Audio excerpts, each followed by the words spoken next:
Hey guys, Morphologist here, What's up, guys? It's Wasted Space. and tonight on Patchology, we're talking about the planets update, as well as 1.109. Although we got to admit, it's been a while since the last Patchology, and we got to apologise for that. Some of that's been we've been pretty busy, and some of that's been when planets come out, something as big as planets.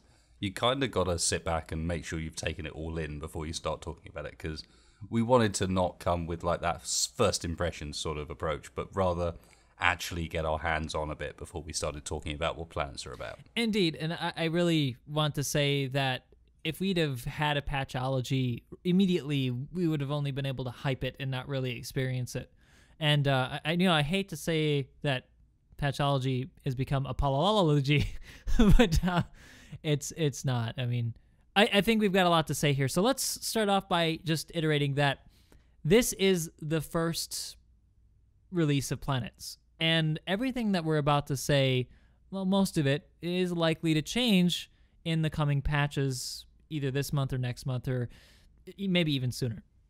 Well, hopefully only the bad stuff. But yeah, there's a lot of issues at the moment that are in the process of being hotfixed. We've seen a number of hotfixes already. There's been a number of fixes in today's patch too. And so you got to take that with a pinch of salt. Everything that comes out now is going to be potentially due to change. Indeed. So why don't we talk about a good thing about planets? And I have to say, after having played quite a bit of it this past week, one of the things that really strikes me about it is just how gosh darn beautiful it is. In fact, I had to make a video of how beautiful it was with all the footage I collected because like almost every angle I chose, it was just jaw-dropping. It's added that thing that we've been talking about for a while, to be honest, but in a perhaps a more dramatic way than we ever thought, which is that idea of context. I mean, every creation you now make looks that much cooler and that much more beautiful with some backdrop to it, and especially when that backdrop is as good looking as what we've been given here.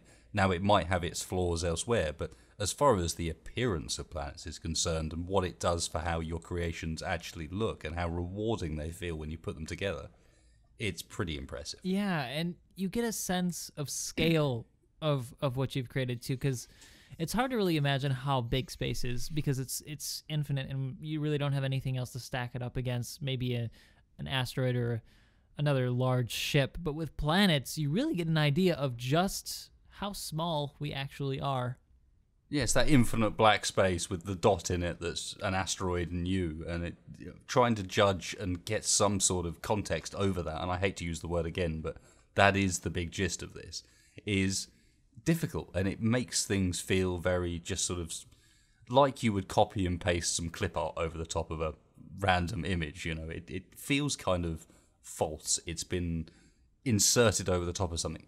And yet you take that same structure, that same vehicle, and place it in the planet's environment, and it looks amazing. You know, just earlier on today, I was messing around on Morph Server to record some of the footage we've seen in this video, and you spawn in just a room at the top of a tower, and you look out over that room, over a valley, the sun's setting, the sun's rising, it doesn't matter. It looks amazing. They've really outdone themselves. And I think actually now, we brought this up before, there's really no point to have a skybox anymore. To be honest, it's just already is beautiful.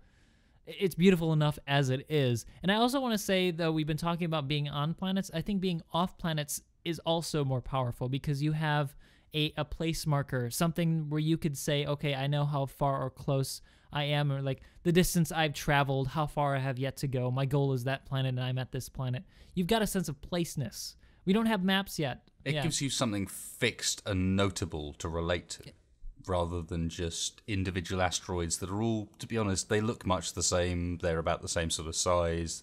They're randomly spread throughout the universe. They're not really very good place markers. Every place marker you had was some GPS beacon you set or whatever.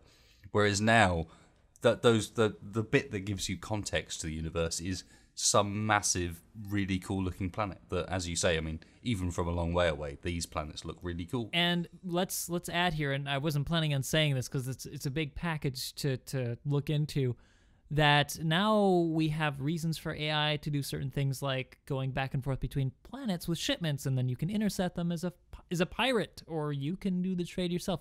Maybe we could leave that for another discussion, but you can let your mind sink in with that for a bit, or let that sink into your mind. Wow, I'm just speaking backwards tonight.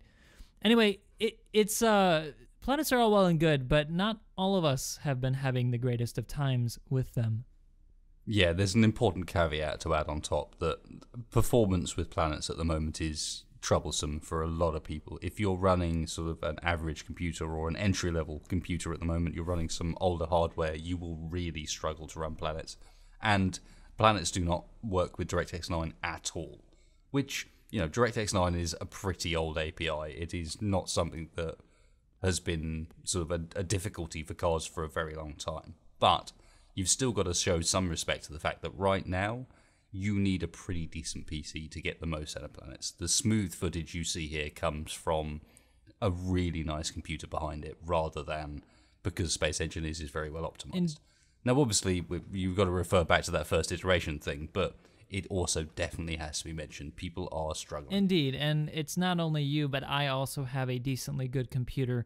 I've got, 2 Titans. It doesn't run an SLI right now, but, 1 Titan should be pretty darn powerful at this moment in time, and a 4770K. And still, I'm, sometimes getting 60 FPS, and I don't have my settings on max. Now, I know, Wasted, you have a 980 Ti, and you're able to actually put your settings all the way to max. But that is the newest generation. So if you have last generation or even before that, you're probably struggling a little bit to get maximum performance out of the game. Well, and to put this in perspective, I'm also running a 6-core CPU as well, and I think that's got a reasonable amount of perspective on it as well. That's got to have some impact too. So I am in a very unusual position, and I respect that. And it's definitely a case where there's some optimization work that needs to be done in order to make the game truly playable for the entire play base that are currently really interested in Space Engine, and even more interested now there's planets out. Obviously, everyone's really wanting to get their hands on Actually, this would be a great question to get the devs to answer, is where they feel there's room for improvement in performance, because we could talk all we want about doing improvements, but I have no idea actually how much room there is in the engine for improvement, and I think that's something we'll have to come back to for sure. But aside from that, there's kind of another issue that we've both encountered that I think that we are on the edge of, but we're not quite sure what to do with them, and that's atmospheric thrusters. Yeah, it's pretty mixed opinions.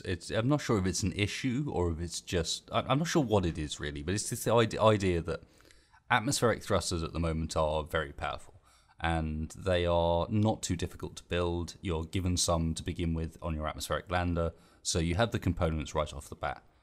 And the question is kind of whether they've missed an opportunity when it comes to making us use wheels more often on planets. Whether atmospheric thrusters are actually a bit too easy, because they are powerful to the point where there's no real reason to use wheels unless you particularly want to, or unless you're particularly resource conscious and capable of designing something that uses wheels that works really well. So, it's from that perspective. Are atmospheric thrusters a bit too overpowered? Yeah, and I absolutely agree with that. I believe that atmospheric thrusters right now, they do seem like, why not just use those instead of wheels? What's the point of creating a wheeled vehicle? And besides, they actually don't work that well at the moment anyway. So I think there needs to be something done about that, and I'm not quite sure what it is just yet. Well, I think one of the issues is that the wheel settings are pretty non-transparent at the moment. I've tried to explain them in the past, and even then, it's still not very sort of understandable what it is you should be doing as far as wheel setting is concerned. There's a couple of settings that are very, very important and not very well explained, and more importantly than that, they kind of the range of available power you have. In particular, I'm thinking of the strength statistic on the suspension. The ability for you to adjust that is far too wide.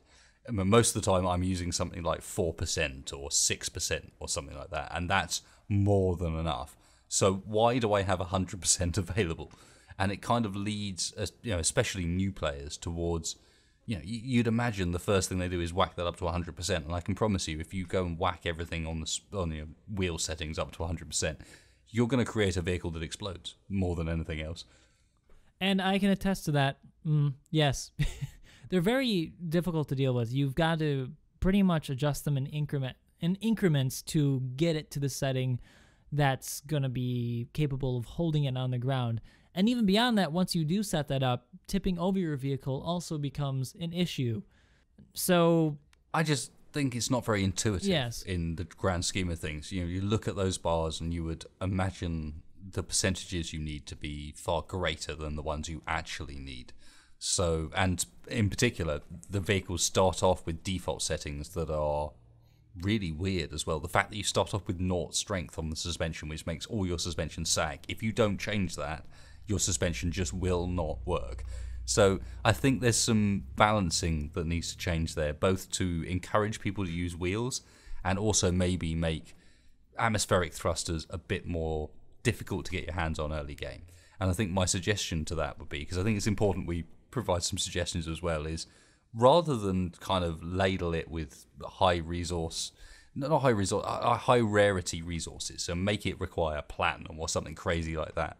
Instead, make it just require lots of basic resources so that the wheels seem more intrinsically valuable because they're really cheap. And I think there's something else here too that we should talk about, and that's once you've mined a certain amount, it's very difficult to pick that up. Maybe that's where the balance comes into play, where atmospheric thrusters no longer become that efficient to lift a very large amount of materials. You need a very, hydrogen-powered, extremely powerful rocket, and you need to transport those materials from your mining site to said rocket. So you would use, your wheeled vehicle. That could be a moment where wheeled vehicles are more useful.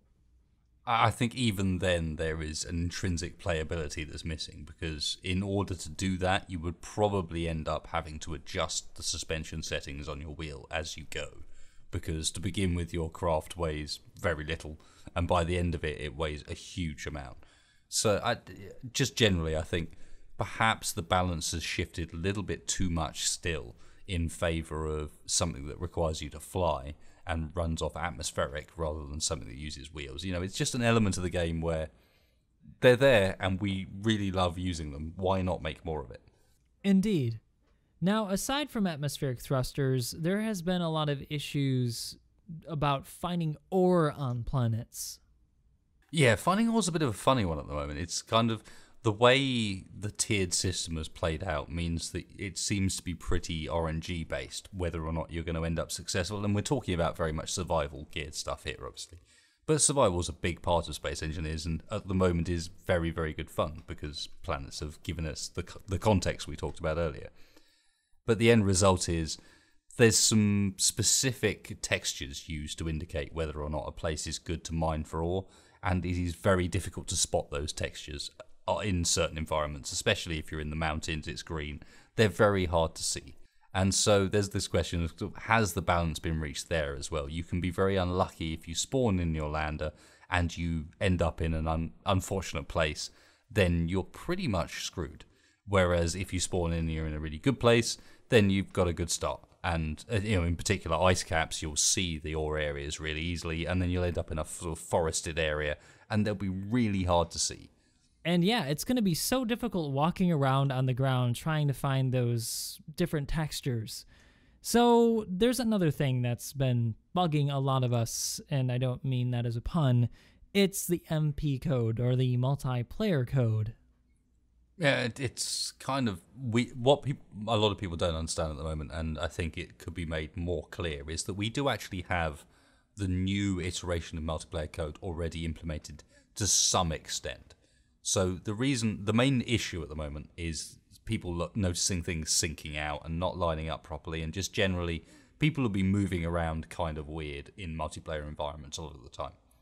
And this is because it's no longer the case where everybody is sort of synced together in real time, which is how every game under the sun operates. It's a really bad way of doing things, to sync everybody together real time, and it's how it used to work. With the sim speed, that's why when one person was lagging, everybody would lag. So in the long run, this is a positive sort of development. But at the moment, it has resulted in some pretty weird sync issues, and they're pretty hard to work around. Yeah, and in fact, when we were just doing the footage for the intro to this video, we were trying to build that space elevator, but what I saw on my screen was completely different than what Twitchins and Wasted Space saw on theirs, which is definitely an issue when you're trying to do cooperative building. But as he said, this desyncing is actually indicative of a new multiplayer code that's being gradually added. Now, it's not done, but they're making some progress. And it's interesting, it's worth mentioning that the issues we had with the space elevator kind of link back to something that came out in today's patch. They fixed an issue where you couldn't build infinitely up into space, basically. You couldn't make those space elevators that everyone's been asking for because there was a limit to how far you could build. But it seems that Indeed. limit has only been fixed for the server, the host, whereas the clients still see the same sort of displacement and the same weird positioning that you would normally get at that distance.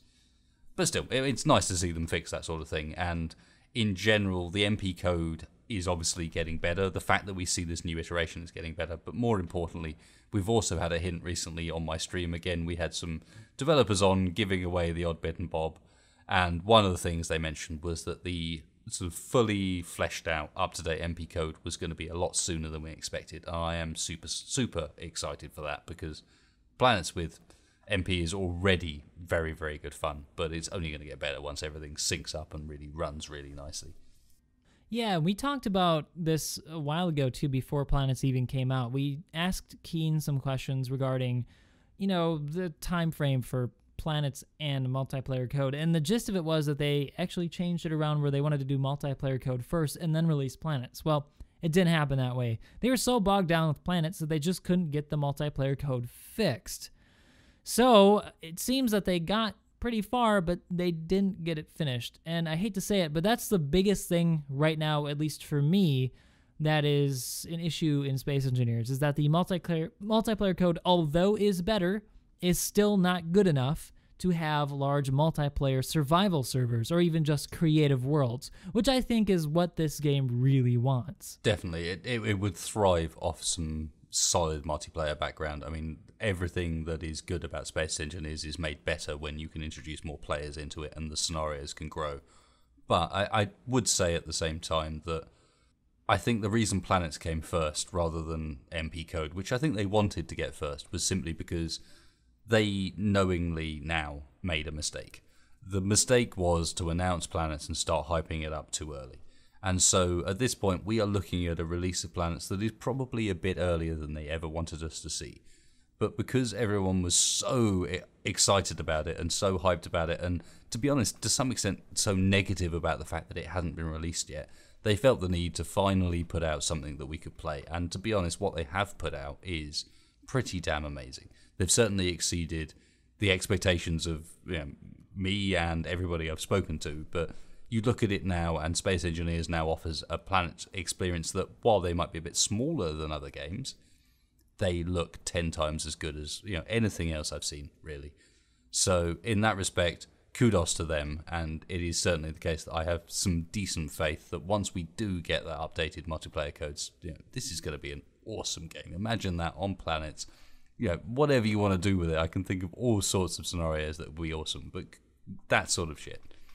Yeah, Planets are, they're already in the game now, and even though they're not perfect, and even though multiplayer code isn't perfect, they do add a lot to the game, at least psychologically, for when you're playing it. And man, you're right when you say that there aren't many other games out there that can produce this beautiful of imagery. In fact, I can't think of many that are this well done. So they're kind of, in a market or in a territory that there aren't a lot of other games in. And don't overlook the physics behind Space Engineers. That is the stand-alone factor that we've got in Space Engineers, that games like Kerbal Space Program, and people use that as an example often, they do similar sort of things with physics, but with a very, very confined nature. And then you come to Space Engineers and you're free to do whatever the hell you want. And now you make the mistake and you watch the entire thing beautifully collapse to the floor. Everything is being modeled correctly in physics, and there might be the odd little flaw in how the engine all runs, and there might be the odd little flaw in how it's all calculated. But in the grand scheme of things, it has finally taken another step towards being a pretty damn unique game. It's doing something that nothing else is doing now. And I think that's damn awesome, and I'm glad that we finally sort of made that step. And I'm looking forward to what they can do next, especially in line with we are kind of still owed an interview. So maybe we should use that to find out what's next on the plans for Keen Software House. And I really want to find out as well. That's a huge question for me.